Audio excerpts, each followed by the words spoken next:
Bueno, buenas tardes. Les voy a dar la bienvenida en nombre de Javier Agustín Rojas, el director del SEAC, que se encuentra en estos momentos de viaje, pero se imaginan que estoy muy contenta de que esté de viaje. Tengo el privilegio de compartir con ustedes la presentación de un nuevo libro de Jorge Francisco Liernur, En adelante, Pancho. En estos momentos de instantaneidad visual, presentar un libro es un evento que desafía e interpela en última instancia esta distancia abrumadora que se ha instalado entre las palabras y las cosas. Leer, en definitiva, establece un diálogo sincrónico con el autor. Pero en este caso particular, el diálogo que propone Pancho es múltiple, con los arquitectos y con aquellos que han configurado miradas, otorgando valor y soslayando mundos desde posiciones estáticas y unidireccionales. Towards a Dialogical History of Modern Architecture, Essays on Otherness and Canon, esta es la tapa del libro, hacia una historia dialógica de la arquitectura moderna, ensayos sobre la otredad y el canon, reúne 5 ensayos en esta primera edición, publicada en inglés, por la editorial británica Routledge, perteneciente al grupo Taylor and Francis. Para publicar aquí hay que pasar por un proceso de selección, referato y evaluación por pares doble ciego, es decir, que se exige un estándar alto, como es obviamente el caso de Liernur, y algo nos va a contar después de qué se trata esto. El objetivo de la editorial es el incentivo a la creación de conocimiento en ámbitos académicos y profesionales con el fin de generar el mayor impacto posible. El libro forma parte de una colección de Routledge que se llama Research in Architecture. Es una serie dedicada a ofrecer los estudios más recientes en el campo de la arquitectura, realizado por investigadores de todo el mundo, abarcando diversas áreas dentro del amplio espectro del campo específico. La serie tiene como objetivo promover investigaciones arquitectónicas de calidad. Para darse una idea rápida, hay trabajos de autores como Geborg Hartunian sobre temas historiográficos, de Roberto Podas sobre la idea de espacio en Luigi Moretti, o la relectura de la obra integral de Mies van der Rohe por el profesor de la Shanghai Tong University, entre muchos otros títulos. Hacia una historia dialógica de la arquitectura moderna, ensayos sobre la otredad y el canon, desafía 3 perspectivas sobre el canon arquitectónico moderno.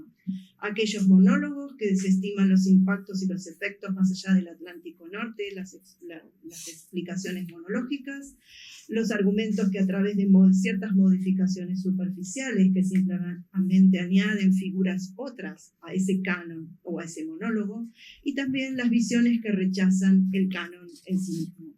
En lugar de eso, el trabajo de Pancho reconoce la importancia del canon para comprender la arquitectura, mientras se busca revelar su supuesta integridad centrada en Occidente a través de un cambio de mentalidad, un cambio de enfoque del monólogo al diálogo. En esencia, la tesis principal del libro sostiene que la construcción historiográfica del canon pasó por alto la existencia de la otredad, específicamente descuidando el mundo más allá del núcleo Atlántico Norte en Occidente. Reconociendo que esta tarea no puede emanar de un único centro hegemónico, presenta esta perspectiva de una historia coral, dialógica, por supuesto, de la arquitectura. Esta narrativa debe y puede abarcar voces de diversas culturas para explorar las circunstancias particulares del mundo, entrelazadas con cada pieza o figura integrada transitoriamente en ese canon. Como resultado, los lectores ideales de este libro se posicionan en múltiples contextos interesados precisamente en participar en esta conversación crítica global. Los ensayos presentados en este libro han sido expuestos en instituciones de renombre como nuestra propia casa, la Universidad de Itela, la Graduate School of Design de Harvard, el Berlage Institute, el doctorado de la Escuela de Arquitectura de la Pontificia Universidad Católica de Chile, el programa de la maestría de Arquitectura de la Universidad Nacional del Litoral, el Instituto de Tecnología de Karlsruhe, la Universidad de Duke, la Universidad de Friburgo, la Escuela Técnica Superior de Arquitectura de Navarra y el Politécnico de Milán. Y la investigación ha sido financiada por la Universidad de Itela, el CONICET de Argentina y la Fundación Alexander von Humboldt. Ahora sí, entonces les presento a los comentaristas. Guillermo Ranea, que nos acompaña a la distancia, pero muy cerca, es doctor en filosofía por la Universidad Nacional de La Plata. Entre 1986 y 2004 fue profesor ordinario de filosofía de la ciencia y profesor titular ordinario de filosofía moderna de la Facultad de Humanidades y Ciencias de la Universidad de La Plata. En 2002 se retiró como investigador independiente del CONICET. Fue becario del Alexander von Humboldt Stiftung de Alemania entre el 85 y el 86. Recibió en el 91 la beca Guggenheim y en 2003 The British Academy of London le otorgó el Professorship Award para investigar en el archivo de la Royal Society of London. Actualmente es profesor del Departamento de Estudios Históricos y Sociales y, lo más importante, profesor de la maestría en Historia y Crítica de la arquitectura que dirige Pancho, la mejor maestría de historia y crítica del mundo. Ignacio Dan Rocha, arquitecto por la Universidad de Buenos Aires, magíster en arquitectura por la Universidad de Yale, junto con Jacques Richter, el fundador del estudio Dan Rocha Arquitectos. Fue profesor invitado en la Graduate School of Design de la Universidad de Harvard en 2001, pero por supuesto, lo más importante es que es profesor desde el año 2006 en nuestra Escuela de Arquitectura. Y les presento a Pancho. No voy a decir que es profesor emérito de esta universidad, no voy a decir que es el fundador del SEAC y de esta escuela, no voy a decir que es doctor honoris causa de la Universidad Nacional del Litoral, ni autor de los más provocativos textos sobre arquitectura con mayúscula de los últimos tiempos. Simplemente sí voy a decir que es quien nos enseña y demuestra la indispensable imbricación entre historia y crítica y que sigue provocándonos el mayor desafío del conocimiento, cómo hacer preguntas. Así que de esta manera vamos a dar comienzo a esta celebración y a esta conversación sobre el nuevo trabajo de Liernur, y la dinámica es muy sencilla. Inicialmente unos 20 minutos cada uno, iniciando Guillermo primero, Ignacio después, y después lo vamos a dejar hablar un poco a Pancho, y a partir de allí vamos a abrir una ronda de comentarios. Así que bienvenidos a todos a esta celebración.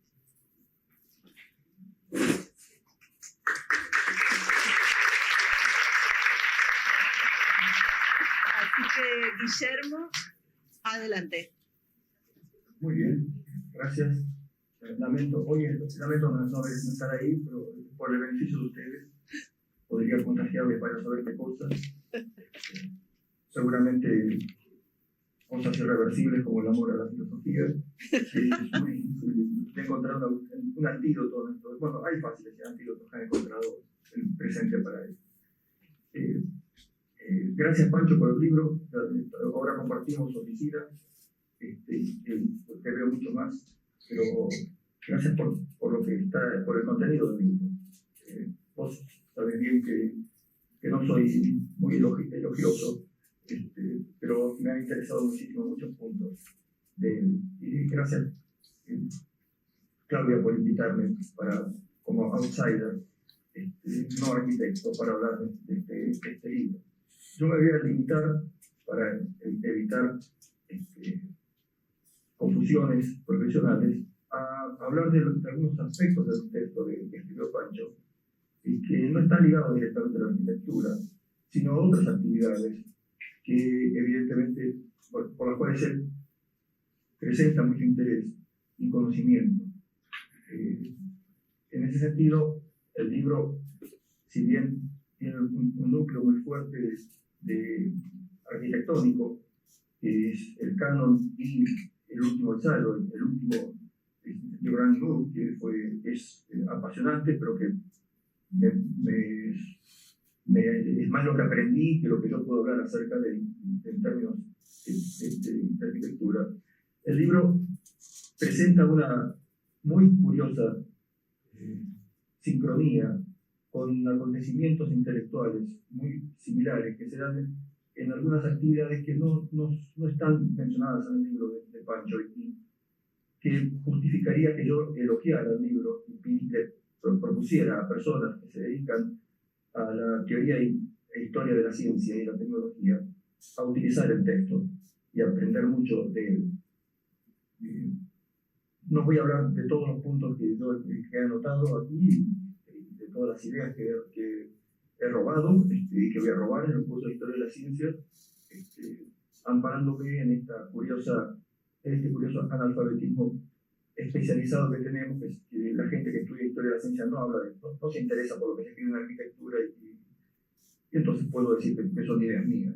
Así que uno de los puntos más importantes que a mí me impresionó fue la mención que hace Pancho a la necesidad para su argumentación con relación a cómo ampliar dialógicamente el canon, cómo transformar el canon arquitectónico dialógicamente, no a través de una autoridad central tiránicamente o incluso despectivamente lo expone.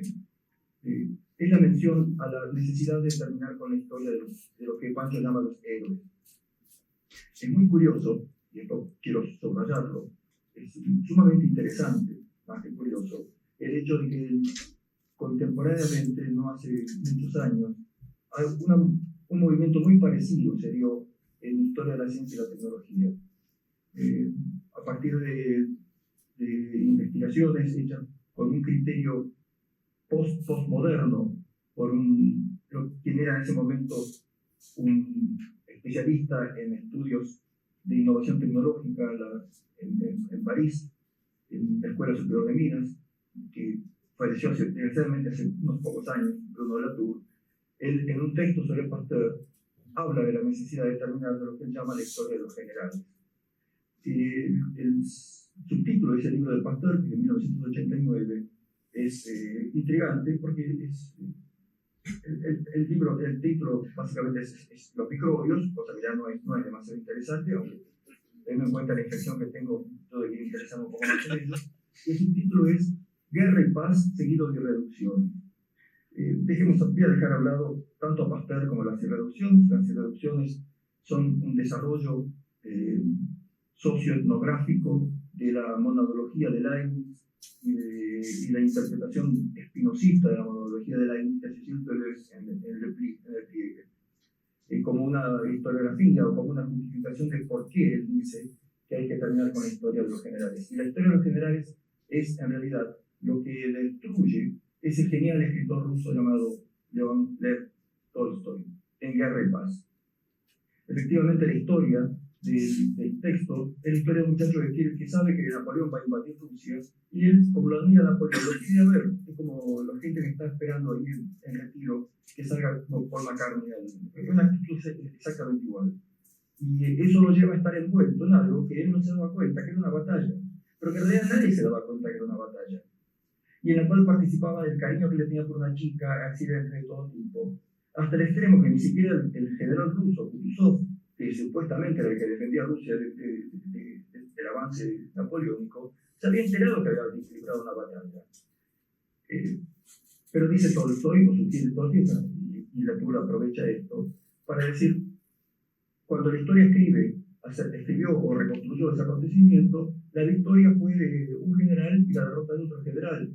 Desapareciendo de la escena, quedaron anulados, invisibles, todos esos microepisodios que llevaron a que este muchacho lo viera pasar, o creyera haber visto pasar a Napoleón, que constituyen tanto como las instrucciones del general a la batalla. Ese punto me interesó muchísimo verlo en la práctica en este texto. Es decir, verlo funcionar con éxito. Y por eso yo a cualquier estudiante de historia de la ciencia o de estudios sociales de la ciencia y la tecnología le recomendaría el libro debido a ese hallazgo. Yo personalmente creo que esa metodología le permite que uno le haga visibles personas, acontecimientos y vinculaciones que de otra forma desaparecen. Y yo tengo la sospecha, y aquí me voy a meter un poco en el mundo vedado para mí de la arquitectura, vedado en el sentido de trespasser will be prosecuted, que no quiero pasar por esa experiencia, pero creo que tiene mucho que ver con el planteamiento de Pancho, en el sentido de que, tal vez como yo lo entendí, que esa propuesta de una reformulación dialógica del canon implica hacer audibles voces que hablan un lenguaje que no es exactamente el del centro, por decir así, del canon, sino que hablan de su propia experiencia, esa multitud de personas y de acontecimientos, que es lo que creo que el texto, así lo he entendido, trata de recuperar es decir, un pararse de igual a igual, todos sin necesidad de estar pasando por los otros, ni ser el mismo, ni el idéntico, ni ninguno de esos problemas que se plantean en términos de políticos y culturales y también filosóficos en el día de hoy. Ese es el primer punto que me gustaría señalar. El otro tema que a mí me apasionó fue la discusión que presenta de la relación entre centro y periferia. En realidad me sorprendió la aparición, Pancho, confieso, la aparición de esa dicotomía, porque en un principio siempre pensé que estaba como superada. Digamos que es una cosa que era más de nuestra juventud. De hecho, coincidimos el mismo año con la beca Humboldt, pero no nos conocimos, aunque estuvimos en el mismo cóctel, eso fue curioso, pero no nos prestamos atención. Es curioso la actualidad que mantiene esa categoría y que yo veo que ha sido abandonada hace mucho tiempo por las personas y reemplazada por otro tipo de categorías para analizar la división política del planeta en el día de hoy. Básicamente, la relación entre centro y periferia, tal como vos la planteas, presenta un aspecto que a mí también me sorprendió gratamente, y es la mención a Guarino Guarini. Guarino Guarini es el caso típico de un matemático y arquitecto y filósofo del siglo XVII. No es el único. Es decir, gente que es estudiado por los arquitectos de una manera, en algunas obras, y las otras obras no las estudian, y que los historiadores de la ciencia estudiamos esas otras obras que nos tienen respecto, y es el caso de François Blondel, el caso del mismo Galileo, que escribió un texto sobre fortificaciones, que solamente lo estudian los ingenieros.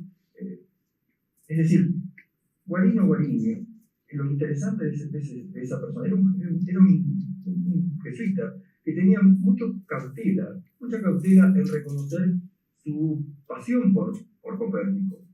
No olvidemos que el siglo XVII es un siglo es interesante recordar, un siglo de simulación y disimulación, simular lo que uno es y disimular lo que simular lo que uno no es y disimular lo que es.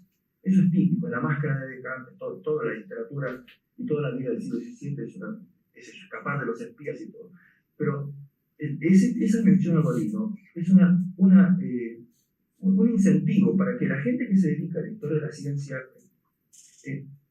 vuelva a tratar el tema del problema del centro y cómo se disuelve la idea del centro único en el mundo científico-filosófico a partir de la inocente especulación de Galileo acerca de que no hay un centro.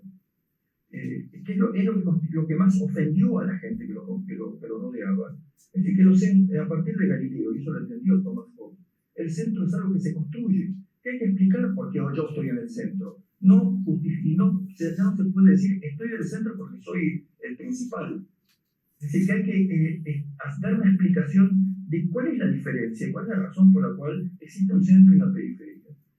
Hobbes lo entendió John Locke, y a partir de allí el mundo se transformó, por lo menos dentro de la historia de la ciencia y por influencia de Galileo a través de Hobbes, también en la historia política, en el problema central. Por supuesto, esto aparece en el siglo XX, como Pancho bien lo señala, en textos de filósofos que están más ligados a otra tradición, que no es la que está vinculada con la historia. Pero el libro a mí me ha sugerido que las vinculaciones entre lo que parece ser opuestos, filosofías existenciales y filosofías analíticas, científicas, están arbitraria como la idea de que yo estoy en el centro ahora, porque yo estoy viviendo en tal lugar y no estoy en otra parte, y que ya no es por naturaleza que soy el centro. Es decir, me pareció un tema apasionante para tratar, para que gente que no se dedica a la historia de la arquitectura aproveche el libro. El tercer punto que me interesó muchísimo fue la relación entre la identidad y la multiplicidad, que tiene que ver con esta cuestión de lo mismo y lo otro. Y recordé, y el texto me volvió a la memoria, una novela de Luigi Pirandello que fue esencial para que los filósofos de la vida y filósofos de la existencia tomaran este problema. Aunque muchos no lo reconocen, es uno ni uno y 100.000, uno es 180.000. Es un señor, pero que es un empleado muy normal, que un día se pregunta cuánto hay de él, en su propia identidad, cuánto hay de él y cuánto hay de lo que los demás ven de él. Y descubre que en realidad él no es ninguno. En realidad son los 100.000 personas que lo fijan en una imagen, en la madre que lo maltrata, la esposa que lo reta, el empleador también que lo maltrata. Y entre el problema de no ser nadie, no tener un centro, la opción es o acepto que no soy ninguno, o acepto que en realidad soy esas 100.000 personas, esa multiplicidad que está. Desgraciadamente el personaje se diluye en una especie de insanidad mental, termina cultivando un jardín en un convento, pero lo cierto es que ese texto es el origen literario de todo este problema tan serio de tratar, que es el de la relación entre un canon que es uno y una multiplicidad de experiencias que vos describís y yo he tomado nota, macheteándolas. El cuarto tema que me interesó muchísimo es el del orientalismo.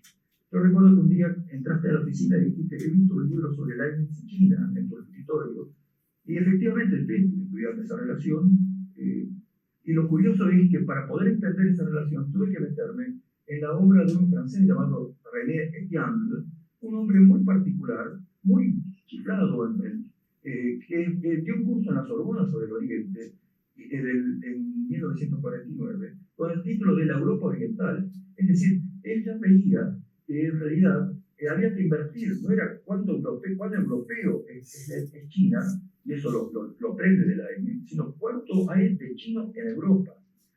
Por supuesto, la parte del texto, Pancho, que está dedicada al Oriente, es el Oriente, del cercano Oriente y del Medio Oriente, y no el de la China, pero es muy interesante poder utilizar tu texto para que la gente preste atención a que no es simplemente que, como decimos, es unilateral la línea que va del centro a la periferia, sino que hay en muchos aspectos, hay muchas cosas que han ido de la periferia hacia el centro. Cuando Francis Bacon dice que la modernidad empieza con 3 elementos tecnológicos, la imprenta, la pólvora y la brújula, no dice que los 3 elementos son traídos de China. La imprenta de caracteres móviles está documentada en el sur de la península de Corea de finales del siglo XI, con papel de arroz y con fruta vegetal. Lo único que no hacían era poner la aguja no hacían brújulas, no la ponían en medio líquido, pero sabían que si iban para el norte y para el sur eso variaba. Es decir, Europa fue oriental. Y allí porque fue la gran lección, el gran bofetón que me dio el libro, Pancho, y eso te lo agradezco, pero todavía duele, es la parte dedicada al techo plano. Es decir, yo no tenía la menor idea de ese origen o de esa orientalización del mundo arquitectónico europeo, que es el techo liso, el techo plano. Y me parece que en ese punto el libro también debería ser estudiado por quienes no se dedican a la arquitectura. Y lo último, no hablo más. Hay una referencia a Heidegger bastante extensa que tiene que ver con el capítulo que a mí más me gustó del libro, que es el análisis que hace de la obra de Tafuri. Pero es el que más me gustó, porque soy filósofo, historiador de la ciencia, me gusta ese tipo de trabajo. Ya cuando aparece la cosa más arquitectónica, yo aprendo, pero no lo puedo aprovechar en toda profundidad. Ese análisis que hace de la obra de Tafuri, como vas viendo toda la evolución, es digno de subrayar. te digo que es el capítulo que más me gustó y el que más aprendí. Y algo que vi allí es algo que yo lo experimenté, la longevidad, sabes que Pancho tiene estas particularidades, y es como de pronto autores que cuando yo estudiaba filosofía en el año 69, 70, 72 en la Universidad de La Plata, eran considerados de extrema derecha, casi nazis, como Heidegger, Karl Jaspers, y muchos otros, en un momento dado, que es a partir de los años 70, se transforman en la vanguardia progresista. Es decir, cómo es esa, que Tafuori lo ha experimentado eso, cómo pasa de un marxismo que me hizo recordar mucho mi juventud, de todas las discusiones, del cuartismo, del trabajador, del imperialismo chileno, a unas categorías que inicialmente eran consideradas muy de derecha, muy ligadas a los tradicionalismos, que es para mí la gran intriga de la cultura política actual. ¿Por qué Carl Schmitt, Claudio, otros personajes están ligados a lo que Hertz llama el reaccionarismo moderno? No entienden bien cómo es posible que todavía que eso ahora sean nuestras categorías progresistas. De todos modos, hay algo de Heidegger sumamente interesante, de Heidegger de Tafuori, que lo que él habla, por lo menos que vos mencionás en el texto, son las obras que él dedica a la tecnología. Y esas obras son muy tardías. Quiero decir, son obras que empiezan con la exposición que le hace en Darmstadt en 1951, después que fue la primera aparición pública, después que los aliados le habían prohibido el trabajo público, en el coloquio en la Facultad de Arquitectura de Darmstadt, que es el trabajo tan célebre para los arquitectos de habitar, construir, pensar. Ese texto que provocó la ira de los arquitectos está documentado en la edición, tengo una reproducción de esa edición que ponía los márgenes de la reacción del público, era de abucheos. A los 2 días llega Ortega y Gasset, y que tal vez sea lo que más extrañé en el libro. Y Ortega y Gasset, que no lo quería nada a Heidegger, porque lo acusaba en público y en libros de haberle robado a él la idea de Dasein. Heidegger nunca le contestó y nunca lo negó. Le dice a los arquitectos algo muy curioso. Heidegger se había ido, tiene esa costumbre, daba la conferencia y se iba, no hablaba con sus colegas, y él le dice: yo entiendo, quiero dar una explicación de por qué ustedes están tan molestos, porque lo que hizo el profesor Heidegger, que es una persona muy original, pero además quiere ser original, es mostrarle a ustedes que ustedes como arquitectos son filósofos, y ustedes se sintieron ofendidos, algo como que le dice algo así como en alemán, algo así como ustedes no aceptaron esa injerencia en su disciplina. Y efectivamente, lo que Tafuori ve y hace que ve en Heidegger es precisamente ese olfato que Heidegger tiene para reconocer que en el mundo tecnológico y en el mundo arquitectónico hay pensamiento, que el pensamiento no es simplemente ideas, sino también son objetos.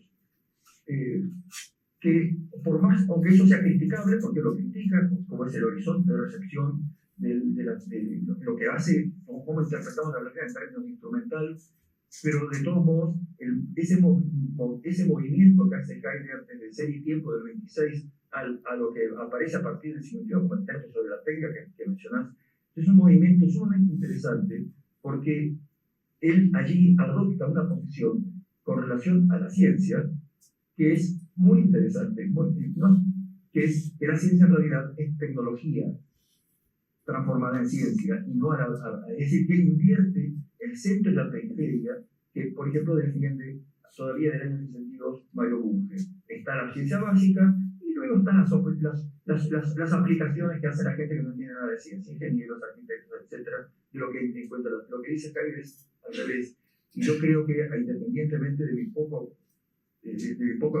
afinidad con Heidegger por muchos aspectos, creo que tiene razón. La ciencia moderna es básicamente técnica transformada en ideas. Y por eso, muchas cosas que dice Tafuori, y con esto termino, me hicieron acordar textos como el de Paolo Rossi en 1960, los filósofos y las máquinas, donde muestra cómo la revolución científica en realidad es el producto de la rebelión de los artesanos, incluyendo a Leonardo, en contra de la tiranía que ejercían los filósofos de las universidades cristianas. De manera tal que yo, honestamente, si pudiera lograr que me que me escucharan en este momento, que estuvieran escuchando gente no vinculada a la arquitectura, yo les pediría a esas personas que no están vinculadas que lean el libro, porque van a aprender mucho y fundamentalmente van a aprender que también es posible el mundo dialogado entre disciplinas que aparecían no tener ningún diálogo posible. Y creo que el libro es una propuesta para que eso se cumpla. Y como no quiero terminar, no quiero dejar de olvidar de darte trabajo, Pancho, hay una mención que haces a la influencia o la presencia de Wittgenstein en Tafuri que me dejó intrigado, porque solamente decís eso, decís que vas a tratarlo de otro, o algo parecido. Yo espero que lo hagas y que espero yo también tener la posibilidad de leerlo, porque Wittgenstein tiene, al igual que Heidegger, mucho que decir para los arquitectos. Bueno, felicitaciones, Pancho, y muchas gracias por la invitación.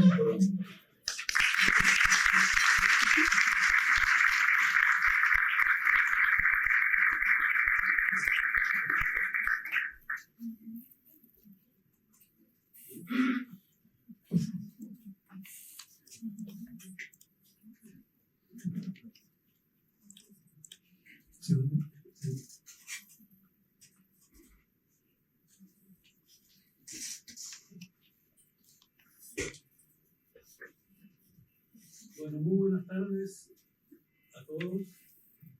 En primer lugar, quiero agradecer a Pancho por la invitación a tomar la palabra en esta ocasión. Es un gran honor para mí poder hacerlo y además tenía buenas razones para aceptar su propuesta. Algunas de ellas son personales. La primera es que Pancho es un amigo a quien quiero y admiro. Esta amistad surgió de la pasión por lo que hacemos, ha durado toda una vida y se ha visto enriquecida por actividades compartidas, muchas de ellas en esta universidad, como así también por encuentros informales y fugaces por todo el mundo. Quiero precisar que me dirijo a ustedes desde mi condición de arquitecto dedicado a la práctica profesional y que ocasionalmente disfruta enseñar arquitectura. Desde ese lugar he seguido atentamente a Pancho y a su obra, que como para tantos otros han sido importantes en nuestras vidas. Sus aportes desde su labor de historiador y crítico han marcado a toda una generación.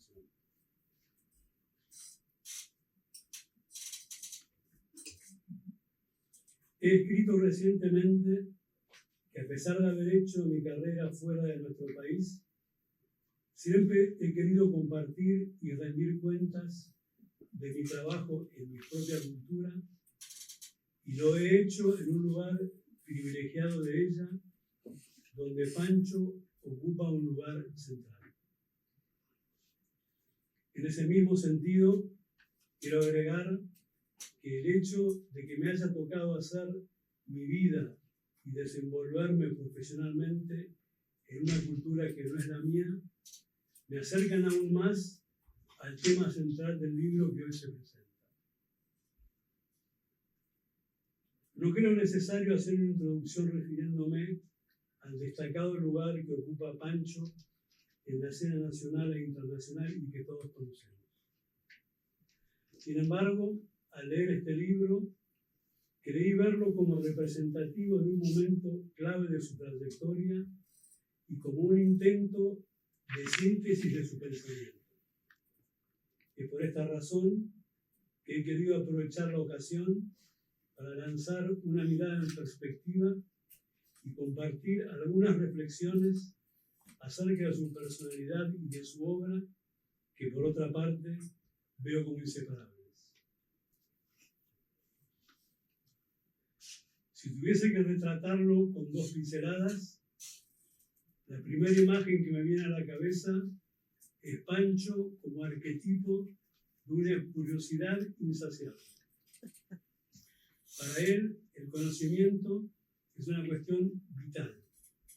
Es el motor que lo lleva a disfrutar apasionadamente su vida y su métier. Esta curiosidad existencial no es solo una cuestión de cantidad, encierra sobre todo una cuestión de calidad. Su Su extraordinaria erudición está al servicio de un objetivo aún más ambicioso, que es intentar desafiar permanentemente los límites del pensamiento. De allí surge inevitablemente su obsesión por lo otro, por la diferencia, rechazando sistemáticamente el lugar común, las recetas y lo consensuado. De allí nace la profundidad de su espíritu crítico y por allí pasa su aporte fundamental como investigador y como docente: enseñarnos a pensar. Una pequeña anécdota al respecto. Cuando me contó que se había puesto a estudiar chino, dejó de entrever la esperanza de que tal vez eso le permitiese ver la realidad con una estructura de pensamiento diferente. Completaría su brevísimo retrato con una pincelada de otra faceta que disfrutamos en Pancho, más anecdótica, más humana, y que caracteriza su tan apreciada personalidad.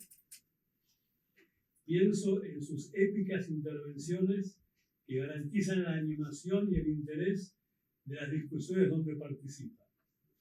Pienso en esos momentos donde manifiesta con su característica vehemencia su firmeza de convicción y, si es oportuno y las circunstancias lo exigen, está dispuesto a asumir el rol del simpático e intransigente maestro gruñón.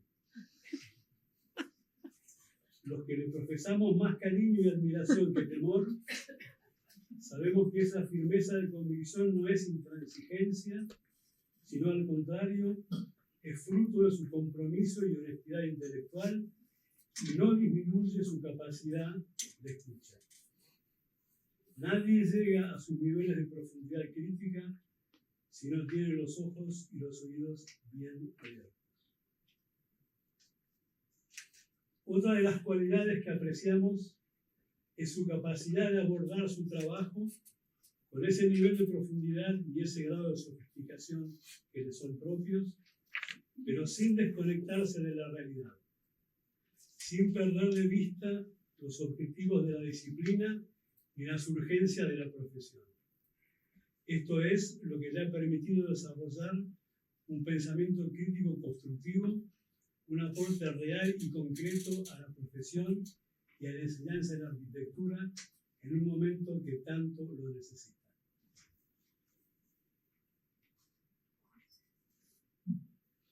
Menciono este atributo porque es clave en nuestro ámbito, ya que toca un tema de permanente actualidad: el equilibrio entre práctica, teoría y enseñanza.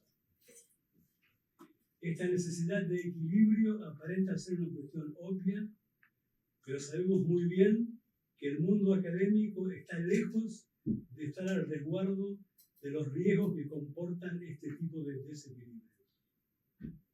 La propia breve historia de nuestra escuela de arquitectura ha confirmado la importancia del tema. Como he anticipado, no puedo dejar de leer este nuevo libro y sus temas centrales como un momento clave y culminante de la obra de Pancho, aunque no podemos excluir que el autor nos reserve aún más sorpresas de las suyas. De hecho, como veremos, el final del libro pareciera quedar deliberadamente abierto. En todo caso, el libro corona una trayectoria intelectual y de vida que Pancho ha hecho crecer y madurar pacientemente, con determinación y coraje, y que le ha ido revelando su propio destino como crítico, historiador y arquitecto. Acompañando esta trayectoria, ha ido extendiendo estratégicamente y con inteligencia el alcance de su obra en el tiempo y en el espacio, hacia el pasado humanista, explorando los orígenes de la modernidad para descifrarla, y en el espacio, extendiéndola desde su propia cultura y geografía periféricas hacia toda América Latina y finalmente hasta los centros de la cultura occidental, en el marco de una nueva e insoslayable globalidad. Este paralelo con su historia de vida ha colaborado a configurar la identidad de su obra, dándole solidez y coherencia. No solo como una construcción intelectual, sino también como una vivencia real.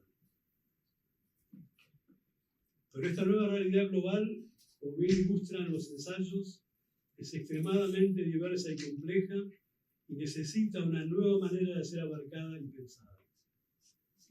La propuesta de Lierneux, para ello, está en la visión dialógica que expresa la idea central de este trabajo. Podemos ver este libro como una obra que consta de una obertura y 4 actos. En ella, el autor reúne trabajos nuevos con otros existentes, pero logra darle un claro sentido integral y un mensaje contundente al conjunto. En la obertura se presenta la visión dialógica como el leitmotiv de la obra, como una visión que cuestiona al canon de la arquitectura moderna tradicional, como una construcción limitada por una visión centralizada, parcial y reductora, y propone reemplazarla por una visión abierta, inclusiva y descentralizada. Para ello, introduce y explora temas complementarios como la relación entre canon y otredad, como así también su propia manifestación espacial, la relación entre centro y periferia.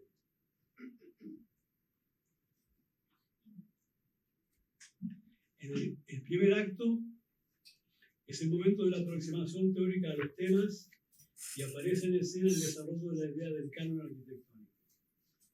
Analizando su propia estructura fundacional y remontándose al Renacimiento para entender su formación, el autor muestra la importancia del canon para comprender la arquitectura y cómo se va configurando su identidad a través de la acumulación de los valores que las fuerzas históricas van decantando como permanentes. Pero la visión dialógica que preconiza ve también al canon como algo dinámico e inestable que evoluciona a través de los impulsos externos al entrecruzarse y enriquecerse con otras culturas. El aporte original de esta visión es que entiende el proceso histórico no enfocándose exclusivamente en la búsqueda de lo nuevo, sino empezando por reconocer el valor de lo permanente. Este es un hecho significativo y no habitual en una cultura obsesionada por la novedad.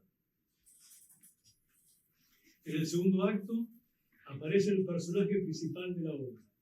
Se trata nada menos que de su maestro Manfredo Tafuri. Para muchos, el crítico más importante en su momento y a cuya memoria está dedicado el libro. Su tema resonará con intensidades diferentes, pero a lo largo de toda la obra. En este segundo ensayo, Lierneux recorre la densa trayectoria de Tafuri y además de un homenaje a su maestro, es también una oportunidad que aprovecha para desarrollar el otro tema importante de su libro, las relaciones entre centro y periferia. El relato se desarrolla en tiempos de la Guerra Fría y es también un apasionante ejemplo de cómo influye la política en la visión de la cultura arquitectónica. En efecto, su radical posición política impide a Tafuri aceptar una visión descentralizada e inclusiva del mundo, y solo el gran desencanto con el nuevo orden de la posguerra fría lo llevará a rever su mirada en el sentido que hoy propone su discípulo y que significa un paso adelante en el tema central que reúne a ambos, entender la modernidad. En el tercer acto, el ensayo aborda un tema bien específico, el de la influencia de la cultura del Medio Oriente y África del Norte en la incorporación al canon de la arquitectura moderna de uno de sus elementos más característicos, el techo plano. Este hecho, no reconocido por la historia oficial, es un contundente ejemplo que, en el marco de los entrecruzamientos culturales entre centro y periferia, ilustra un movimiento que, como señala el autor, va en el sentido contrario al habitual, ya que en este caso la cultura dominada modifica a la cultura dominante. The Grand Move es el título del cuarto y último acto.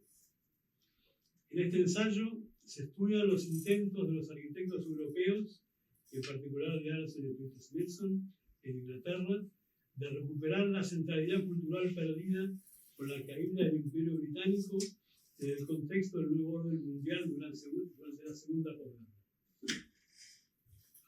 Como también lo hace notar el autor, lo interesante del tema de este ensayo es que el esquema del orden establecido se invierte. Ahora la pregunta que subyace es acerca de lo que ocurre cuando el sistema hegemónico se derrumba. En este capítulo asistimos a otro atractivo relato en el cual Vierno se interna de lleno en los diversos aspectos de la cultura británica de entonces.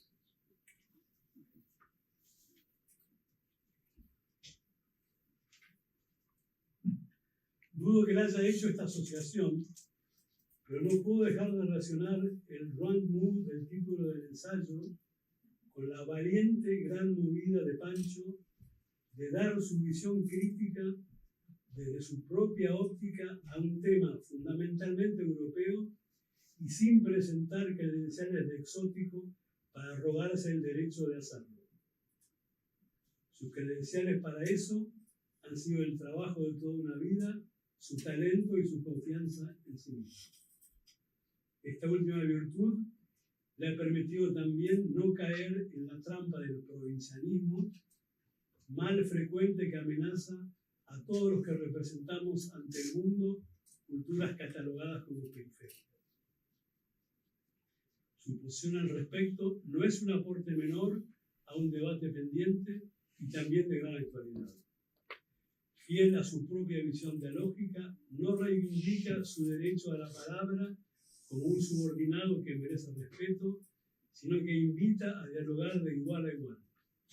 Propone ser protagonista del debate global, aportando la riqueza de sus diferencias, con una visión libre y sin complejos de inferioridad. En este sentido, el tema central del libro evoca la saga de su propio autor. Como he mencionado, a pesar de la ambición y profundidad de la obra, el final del libro aparece como deliberadamente abierto. No hay epílogo ni voluntad de apresurar conclusiones. Björnur menciona en el último párrafo que al final Europa logrará su cometido de recuperar la centralidad perdida y allí concluye el relato.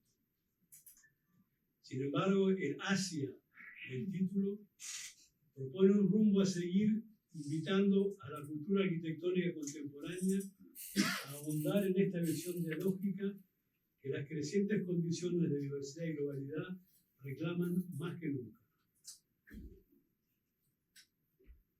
Puesto que he aprovechado la ocasión para referirme a Pancho y a su obra más allá de este libro, no puedo concluir sin mencionar su otro gran proyecto de vida, la creación de la Escuela de Arquitectura de esta casa, una parte inseparable de sus obras completas. Si bien la escuela es fruto del compromiso de su fundador con la enseñanza, y si bien le ha dedicado mucho de sus energías y de su talento individual a su creación, quiero destacar que su visión de la misma ha sido siempre la de un proyecto colectivo. Como tal, la escuela fue creada convocando abiertamente a los más capaces desde una visión amplia, generosa y pluralista, fiel al espíritu dialógico y sabiendo que no era un camino fácil ni exento de riesgo. Garantizar la continuidad de estos valores es el gran desafío de todos los que colaboramos para continuar esta gran obra. Para terminar, quiero agregar que he disfrutado mucho la lectura de este libro, por un lado como relato histórico, y quiero en ese sentido destacar también el titánico trabajo de investigación que constituyen los cimientos y la materia prima que nutren y sostienen sus ensayos, pero por otro lado, al seguir el hilo del relato, he disfrutado una vez más ver aparecer con toda nitidez la propia voz del autor en su interpretación de los hechos y los personajes. Allí donde Björnur revela claramente su propia posición como historiador, como crítico y como arquitecto, donde aparecen él mismo y su aporte a la arquitectura. Sirvan esta ocasión y estas palabras como agradecimiento y homenaje a Pancho en nombre de todos los que hemos tenido el privilegio de habernos cruzado con él en nuestros caminos. Muchas gracias.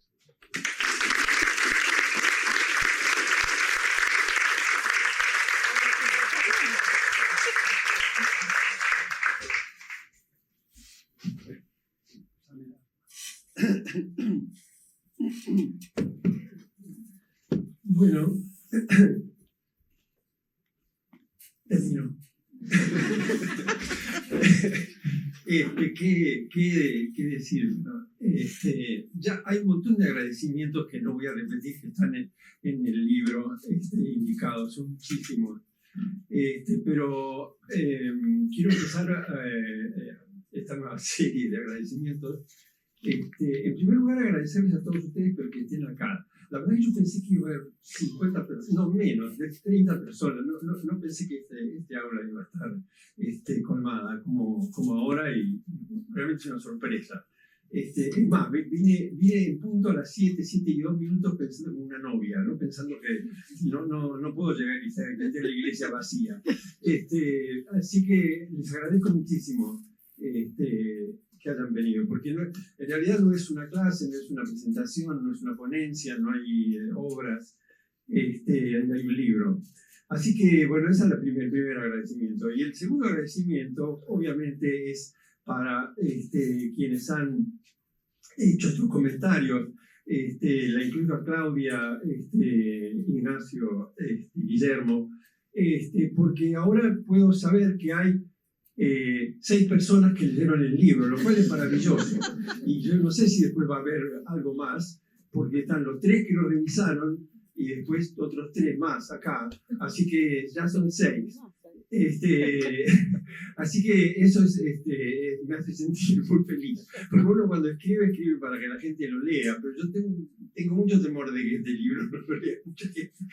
Así que, bueno, de verdad, además, fuera de bromas, las 2 lecturas han sido muy, para mí, son muy estimulantes y, bueno, sobrepasan lo que yo... En fin, son muy emocionantes, por otro lado. Esto es la verdad. Creo que además captaron cosas que efectivamente quiero decir. Y muy brevemente voy a hacer entonces un comentario sobre esto último, sobre qué quiero decir. En realidad ustedes no saben, pero este libro es un tercio de un libro.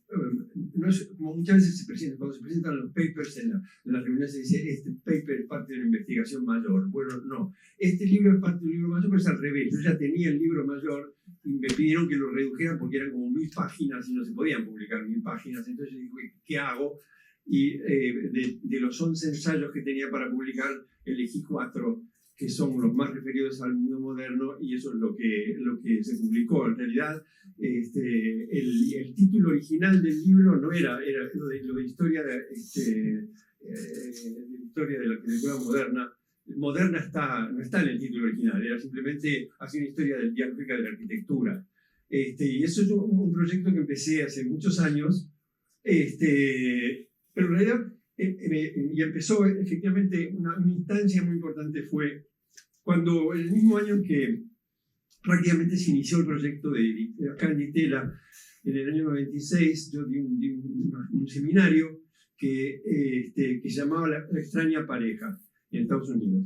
Y el seminario iba de las relaciones entre la arquitectura en los Estados Unidos y la arquitectura en América Latina.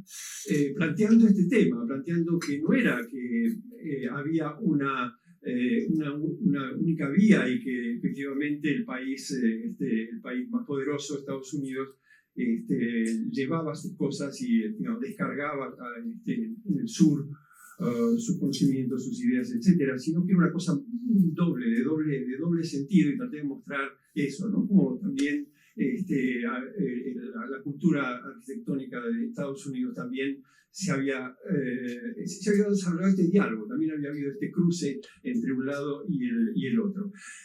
Ahí empezó este proyecto realmente como tal, o sea, hace un montón de años, décadas, y ese proyecto fue, esa idea que estaba ahí se fue desarrollando, se fue creciendo, como comentaba antes, a través de distintos tipos de trabajos, hasta que pensé que tenía que hacer un libro sobre eso. Por eso, por ejemplo, son de años muy diferentes, ¿no? El trabajo sobre la cubierta plana es uno de los primeros, el trabajo de los Spitson también en otra versión, en algún momento, el trabajo sobre Tafuri, aunque ya sabía yo que formaba parte del libro, también fue parte de un libro que hicimos conjuntamente sobre la visita de Tafuri en el 81, así que esos fueron algunos momentos. Hay algunos de los otros textos que están parcialmente publicados y otros nada publicados. Pero en realidad lo que quería decir es que toda esta cuestión empezó mucho más atrás. Empezó en los años 80 a partir de una pregunta que ordenó probablemente uno de mis primeros trabajos sobre la arquitectura moderna en Argentina, y que fue, empecé a pensar, bueno, pero yo venía con un bagaje importante, que era la idea que había tomado del pensamiento de Manfredo Tafuri, de la puesta en cuestión del concepto de movimiento moderno. No hay un movimiento moderno porque no hay un corazón moderno, porque en realidad la modernidad genera en la arquitectura una cantidad enorme de interpretaciones, como dirían los norteamericanos, de modernismo, de formas de mirar o entender a la modernidad en la arquitectura. Entonces, ese era mi instrumento, ¿no? Yo vine con ese destornillador acá, y con ese instrumento yo dije, bueno, pero si no hay un movimiento moderno, ¿qué quiere decir la idea de influencia? ¿Influencia de quién? Si son muchos. O sea, no es que todo el mundo recibe, no es que todo confluye, digamos, hay una cosa que única allá que confluye acá en la cabeza de un señor, por ejemplo, Alberto Perevich, para poner un ejemplo, ¿no? Si hay muchos, acá, para tomar decisiones acá, desde el otro lado, digamos, hay que tomar decisiones, y eso hace que haya exclusiones e inclusiones o mezcla que no están en el original. Entonces eso fue una intriga inicial, y a partir de ahí empezaron estos otros desarrollos, y de verdad a lo largo de mi trabajo fui haciendo otros trabajos otras investigaciones que no están presentes aquí, que están presentes en otros libros. Entonces, por eso me ocupé de ciertas figuras canónicas, Le Corbusier, Hannes Meyer, Mies van der Rohe, y tratando de entender esta cuestión dialógica, y sin saber, yo todavía no usaba la palabra dialógica, digamos, esta cuestión de cruce. O sea, hay una frase preciosa de Goethe que dice que nadie puede pasear inmune bajo las palmeras. Nadie puede emerger inmune de un paseo bajo las palmeras. Lo que quiere decir es eso, la experiencia del encontrarse con el otro transforma, eso es lo que quiere decir. Eso es lo que quiere decir. Entonces, en ese sentido, estos tipos que tenían estas relaciones, que cuando venían de conocer acá lo único que hacía era descargar la mochila de sus cosas y se iba a su casa contento y nada más, no es así. Cuando uno estudia eso, estudia lo que pasó, ve que hay cruces, no emerge inmune habiendo paseado bajo estas palmeras, ni tampoco emerge inmune Hannes Meyer, ni lo mismo pasó con Mies van der Rohe, etc. Y por eso esos trabajos fueron como, no sé si inconscientemente, pero fueron pasos en tratar de entender esta cuestión esta idea de diálogo, ¿no? Y al mismo tiempo se fue apareciendo la pregunta sobre, bueno, Pero efectivamente yo estoy tomando, no por casualidad estoy refiriéndome a Giovanni Pizzacuoto, arquitecto de Sicilia, constructor de 4 casas y un almacén. Estoy refiriéndome a mi Van der Rohe, estoy refiriéndome a Antonicietto, estoy tomando una cierta cantidad de figuras por algún motivo, ¿no? O sea, porque implican algo. Y eso probablemente haya ido determinando también, tratando de entender esta cuestión de la importancia o no del canon. Así que este fue el desarrollo, y en el medio entonces, o diría yo, hace, no sé, 5, 6, 7 años o 10 años, ya las cosas de los tiempos se diluyen, y uno no sabe muy bien cuándo fue en la trayectoria, pero digamos que hace, en los últimos 10 años, diría yo, empecé a armar este libro, realmente a decir, bueno, a ver, estudiar, por ejemplo, dije, bueno, empecemos por el principio. ¿El principio cuál es? Y el principio de León Battista Alberti. O sea, empecemos por Alberti. Y la pregunta con Alberti fue, bueno, no fue a todo Alberti, no fue a la obra de arquitectura de Alberti, no fue a todo, esas cosas son imposibles, un poco lo que decía antes Guillermo, ¿no? Uno trabaja en pedacitos si trata de entender algo, ¿no? No puedes tomar la totalidad de la batalla, vas a tomar algunos episodios, nada más a ver si tienen alguna... Se puede a generalizar algo a partir de eso, ¿no?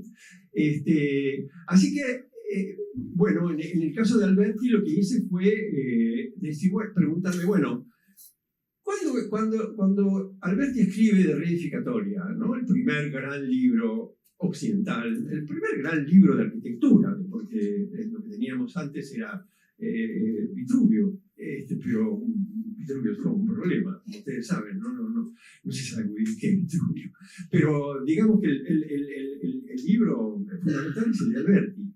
Y entonces dije, bueno, cuando Alberti dice nosotros, ¿quiénes son nosotros? Y cuando dice los otros, ¿quiénes son los otros? Y me metí en un berenjenal, porque digamos, ¿qué significa eso, no? Y además, por ejemplo, el primer otro es sin duda el propio Vitruvio, ¿no? Otro que tiene Alberti es Brunelleschi, por ejemplo, que lo sopapea bastante en el libro. Pero, digamos, lo que busqué fue tratar de encontrar cuál era el mundo de Alberti, cuál era el mundo de referencias, es más amplio que esto que digo, ¿no? Así que ahí, ese trabajo fue un inicio, dije, hay que empezar por eso. Después otra pregunta que dice, bueno, esto que decía antes Guillermo, ¿no? ¿Qué pasa con Oriente? Ese otro Oriente, ¿no? Yo había trabajado lo de la cubierta plana, como les decía antes, y entonces ahí empecé, digo, igual que con lo de Alberti, dije, bueno, aquí al principio. ¿Cuál es el principio? La Biblia. O sea, digamos, el Oriente más impactante sobre Occidente es el Oriente de la Biblia, obviamente. Entonces, ahí empecé a... Bueno, todo esto uno va navegando aguas turbulentas y que lo llevan para cualquier parte, pero de alguna manera se van orientando los barquitos. Y entonces hay una cosa que me di cuenta, y ahí viró, porque antes había trabajado muchas cosas sobre la Biblia, pero después, porque en la Biblia aparecen muchas construcciones, ¿no? El templo de Salomón me había inspirado, ese tipo de cosas. Pero de golpe advertí que en realidad en la Biblia Dios les habla a los hombres y les dice cómo tiene que ser la arquitectura por primera vez cuando les explica cómo tienen que construir el arca de Noé. Yo di acá una conferencia en otra sobre este tema, sobre en particular el arca de Noé. No me interesa la realidad, no me interesa nada acerca del arca de Noé como mito, pero sí en este tema, y esa pregunta, porque es muy intrincado, porque como saben, la Biblia está escrita originalmente en distintos idiomas, se utilizan distintas palabras, se utiliza la palabra arca. ¿Qué es arca? Bueno, ese tipo de cosas que uno tiene que tratar de despejar. Pero bueno, finalmente se terminó construyendo un ensayo larguísimo de como 120 páginas sobre el tema de cómo se transforma la idea del Arca de Noé, cómo los arquitectos disputan la cuestión de si es arquitectura, porque la pregunta simple es, todos ustedes están pensando, ¿pero si es un barco? Bueno, no es un barco, no necesariamente es un barco. Y el primero que sostiene la hipótesis de que es arquitectura, el gran argumento, lo propone San Agustín. Y entonces, donde él dice, en realidad, ¿por qué no es un barco? Y no es un barco porque un barco tiene quilla, un barco tiene una forma, tiene unas herramientas, la vela, el timón, qué sé yo, todo eso, porque el barco tiene que ser apto para navegar las aguas y para ser manejado por los hombres. Son artilugios técnicos humanos. Y él dice, el Arca de Noé no necesita de los humanos. El Arca de Noé es una decisión de Dios y por lo tanto es gobernada por la divina providencia. No se sumerge porque es igual que no se sumergía Jesús cuando caminaba sobre las aguas. Porque Dios puede desafiar esas leyes y en ese sentido, efectivamente, no tiene por qué tener ninguna característica de barco y ser exactamente eso, una obra de arquitectura, un gran galpón para albergar animales, sobre todo, ¿no? Bueno, no lo voy a aburrir, pero eso deriva en una serie, a lo largo del tiempo, una serie de discusiones en torno a eso. Ese es otro trabajo. El trabajo de Tafurio es un trabajo fundamental al principio porque era hacerse cargo de este tema, de un tema teórico que me parecía que era importante digamos, esta es lo que yo llamaría una especie de expresión física, geográfica, espacial, mejor, de este conflicto entre la identidad y la alteridad, del cual ya se hizo mención. Y el otro de los temas que también está en el otro libro es un tema que a mí me parece central, precioso en el sentido que a mí me encantó hacerlo, y que es otra pregunta, y que es, bueno, el Renacimiento renace de algo se murió, y por eso algo renace. Ahora, ¿se murió de muerte más natural? Y no, porque si uno lee a Vasari o a los teóricos del Renacimiento, hay un malo acá de la película, hay un asesino, y el asesino son los bárbaros detrás de los Alpes. Es el asesino. Entonces, para el Renacimiento, no hay Renacimiento sin los bárbaros del otro lado de los Alpes. Digamos, lo que viene es a recuperar ese pasado que ha sido destruido, digamos, masacrado por esos bárbaros. Y entonces, lo interesante es que esta idea nace en Florencia. Pero Florencia tenía a unos pocos kilómetros, dicho en términos argentinos, ¿no?, a Milán. Y Milán era una potencia vinculada al emperador alemán. O sea que los bárbaros estaban de este lado también de los Alpes, no solamente estaban del otro lado. Bueno, ahí empieza todo un despelote fundamental. Y esa pregunta, en definitiva, es una pregunta acerca de cómo, si yo el título que le di en ese momento es Nosotros los bárbaros. Porque en la medida en que se desarrolla la historia, los bárbaros del otro lado empiezan a ser los protagonistas. Y entonces, en algún momento los alemanes o los franceses o lo que sea, se dicen, pero pará, yo no soy el asesino. O sea, ¿por qué me están acusando a mí? Yo también soy del otro lado. Entonces empiezan a haber una serie de interpretaciones y, digamos, lo que finalmente traté de mostrar es cómo, en la medida en que se modifica este diálogo, esta discusión entre la autodefinición del Renacimiento, o de quienes definen de una cierta manera el Renacimiento, y la alteridad gótica, la alteridad medieval, ambos se van modificando simultáneamente. No se puede mirar una cosa sin la otra. Y entonces, en ese sentido, la idea del neogótico es una gran gansada, a mi modo de ver. Es un gran error. O sea, no hay neogótico. El gótico estuvo siempre. Nunca dejó de existir. Estuvo ahí, digamos, como parte de esta pulseada permanente entre lo que era la cultura del humanismo, lo que creía ser, y cómo se definía la cultura del humanismo, y la del otro lado. Y después, bueno, así no voy a relatar la totalidad del libro, pero de eso está compuesto. Y y aquí me paro en este relato porque si no va a ser muy tarde. Todos tenemos que ir a las casitas a comer. Entonces, simplemente quería mostrarles, ¿sí? Esto es el libro, ya vieron la introducción, los reconocimientos, los agradecimientos, y las partes que tiene, ¿no? Unas palabras preliminares, una especie de introducción, y estas son algunas de las... algunas no, son todas las ilustraciones que son muy amarretes para esta editorial, entonces son solamente 40 ilustraciones. Podrían ser muchísimas más, o deberían ser muchísimas más. Pero bueno, estas son las que están en el libro, en esta primera introducción. Este diagrama para mí, la hipótesis de Bruno Sevi, es maravilloso. Cuando yo digo la cultura noratlántico-céntrica, esto es la cultura noratlántico-céntrica. Para Sevi, yo siempre digo, para esta cultura, para comprender la arquitectura moderna, bastan obreros, acero, vidrio, metrópolis centrales, y se puede recortar el mundo, tal cual hace Sevi. Entonces, para explicar la arquitectura moderna, ahí están todas las relaciones posibles. El resto del mundo, como ustedes verán, no existe. Y la hipótesis es que eso está mal. Obviamente el mundo existe, y la pregunta es, bueno, ¿cómo existe? ¿Cómo ese mundo que está afuera condiciona y es parte de esta discusión, ¿no? Bueno, el segundo trabajo es el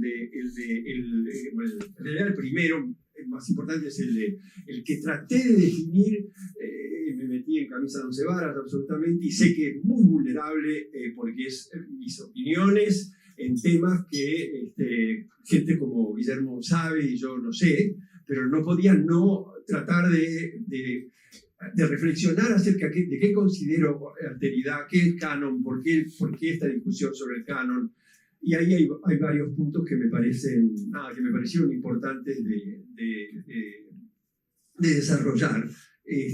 Como, bueno, esto es impresionante. O sea, digamos, la revista que hacía Lobos se llamaba El Otro, como para no... esa es un boceto de la tapa de la revista. Y hay libros, etc. El trabajo sobre Tafuri y las ilustraciones, sobre esto se ha hablado bastante.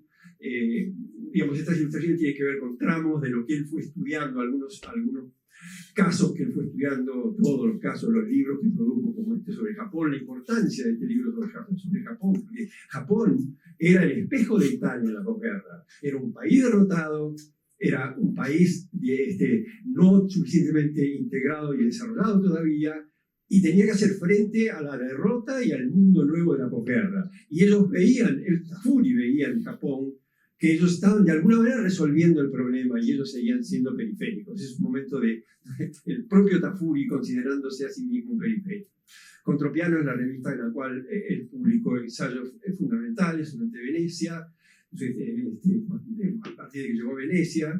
Esta es una foto muy linda, está él con su mujer, Rodolfo Sivetti, y Rodolfo Machado y Jorge Sivetti y Mario Vandersonas en la terraza del Instituto de Arquitectura de Nueva York, porque hay una parte muy importante de vínculo con Nueva York, la Viena Rosa, momentos del trabajo de la importancia de los trabajos sobre Foucault y de la idea de la centralidad ahí en Foucault.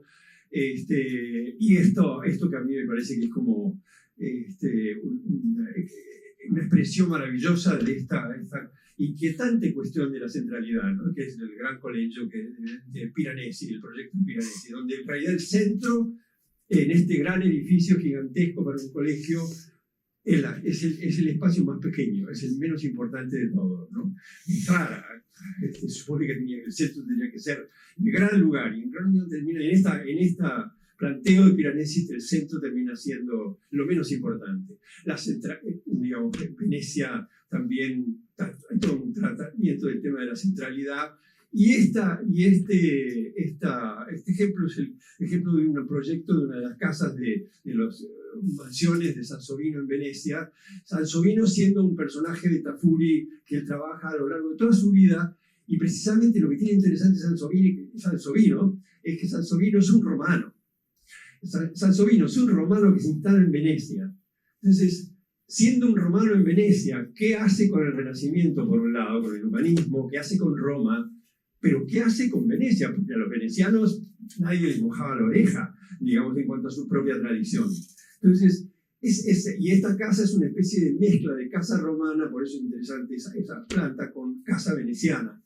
El trabajo que también fue citado sobre la cubierta plana, esta es la foto que en realidad es una postal ilustrada, que es la que ilustra la que se usa para la tapa, y es, ustedes saben, el Weissenhof-Siedlung de Stuttgart, con es una postal inicial de los años 20, cuando se construyó el Weissenhof, y los nazis le pusieron esos árabes allí, diciendo, en realidad, es nada alemán, esto es totalmente oriental. Y todo eso era palabra prohibida.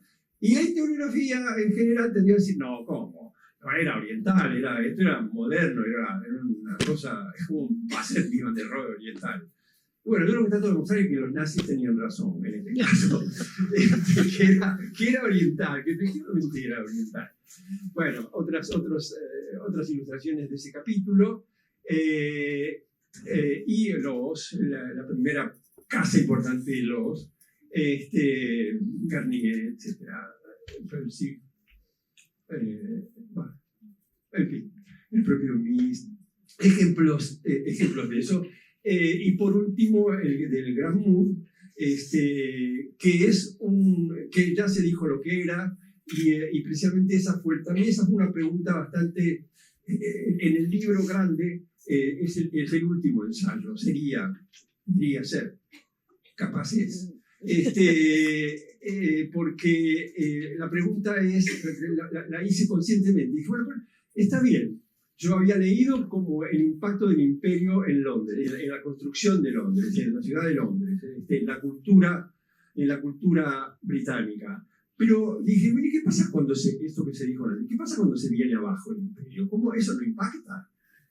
Le da lo mismo.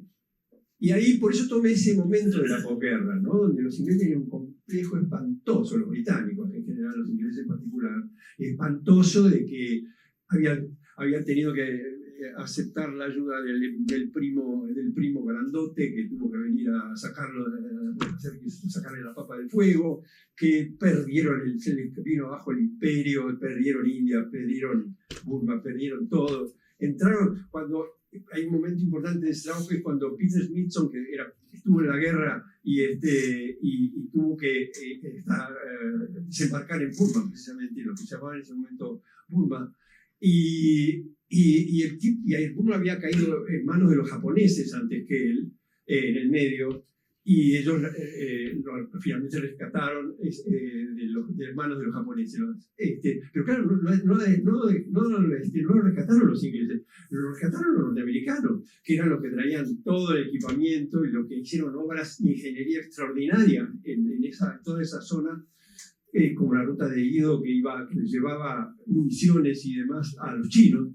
Y entonces Smithson dice, ahí me di cuenta de que estábamos muy mal, porque la tecnología, o sea, vencieron allí gracias a la tecnología norteamericana, y ellos se sentían atrasadísimos, los jeeps nuestros, los vehículos, todo era de la Primera Guerra Mundial, y por una razón nos habían derrotado antes.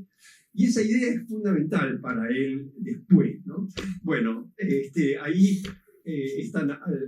digamos, todo esto tiene que ver con un debate previo, que es el lugar de los Siam en la posguerra, y cómo, cuando digo que tratan de buscar recobrar centralidades, porque esa pelea que está habiendo en ese momento.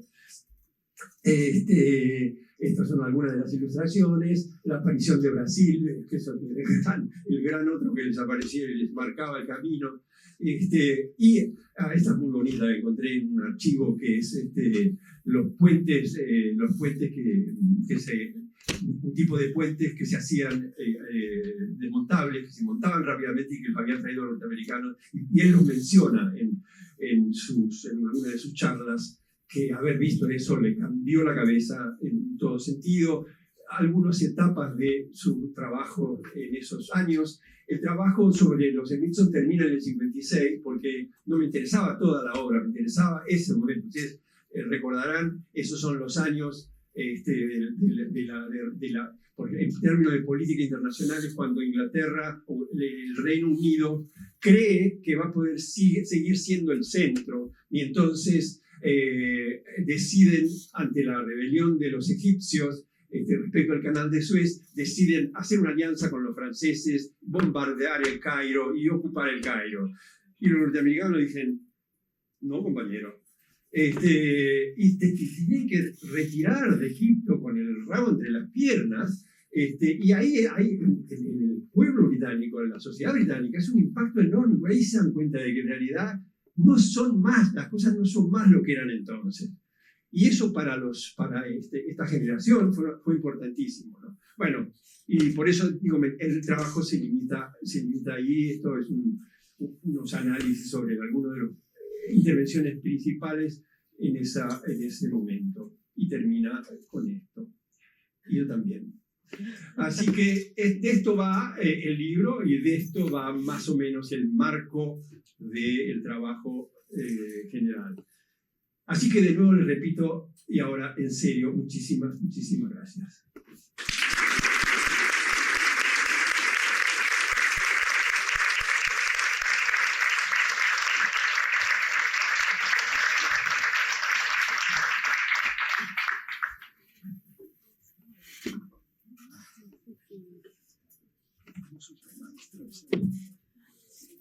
Bueno, creo que estamos nosotros y vos. Yo invito también a Guillermo y a Ignacio, si quieren redoblar un poquito la apuesta, por supuesto al público hacer algún comentario, si alguien tiene intención. Creo que estamos muy movilizados, y si Pancho dice que él empezó donde dice que empezó, les recomiendo, sobre todo a mis estudiantes, o a los estudiantes o a ellos, que lean El discreto encanto de nuestra arquitectura. Ahí empezó. Un artículo en donde realmente está el corazón, las primeras preguntas. Y creo que la adrenalina, el entusiasmo que nos contagia y nos imprime el Pancho está puesto en esa capacidad que mencionaba tanto Guillermo como Ignacio, que es no solo la curiosidad, porque la curiosidad viene del asombro, sino una vez que hay algo que nos llama la atención, lo que Pancho hace y que es realmente impresionante es preguntar. Y creo que eso es un poco el corazón del motor, ¿no? Preguntar, por supuesto, ¿qué? Invito, si alguno tiene algo para decir, y si no, a irnos todos. Muy contento, muy agradecido. Por supuesto que dudo que sea el último capítulo, quiero spoilear, porque por supuesto y afortunadamente sigue, hay más en cartera. Por lo pronto, el resto llegar hasta los otros 11 artículos, así que supongo que en algún lado vamos. Yo tengo una pregunta muy cortita respecto del último capítulo. O sea, en el contexto que lo contás, ¿cuál es tu opinión del trabajo de los Smithsons en ese periodo?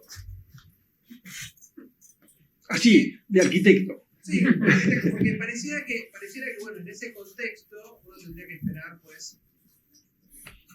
Pareciera que tu argumento es que, bueno, los Smithsons ¿Le podés poner? De hacer lo necesario por volver a recuperar como un espacio. Pero eso no habla mucho del trabajo en sí, ¿no? Parece que y cuando uno mira el trabajo en sí de ellos en ese periodo, es un trabajo, yo creo, progresista, o sea, muy hacia el futuro y libre en muchos sentidos. Entonces me pregunto eso, ¿cuál es tu mirada del trabajo de ellos en ese periodo? Vas a tener que leer el libro, o por lo menos ese capítulo. No, yo también, por eso lo hice al pasar, pero me detuve me detuve bastante en cada uno de los casos, y también yo me he preguntado eso. Al contrario, por eso se llama The Grand Move, porque es muy inteligente la manera en que ellos encuentran una respuesta al dilema que se le estaba planteando a los arquitectos en Europa, que perdían centralidad respecto de Estados Unidos, perdían centralidad respecto del mundo tropical, con el encabezado por Brasil, perdían centralidad respecto de la Unión Soviética y el mundo del socialismo real, y perdían centralidad cultural. Y encima, en general lo perdía Europa y lo perdía el corazón de todo eso, era que lo perdía Inglaterra, era lo peor. Yo tomé Inglaterra porque no es lo mismo que en otros casos, es ahí donde se vino abajo todo, desde un país que además había triunfado.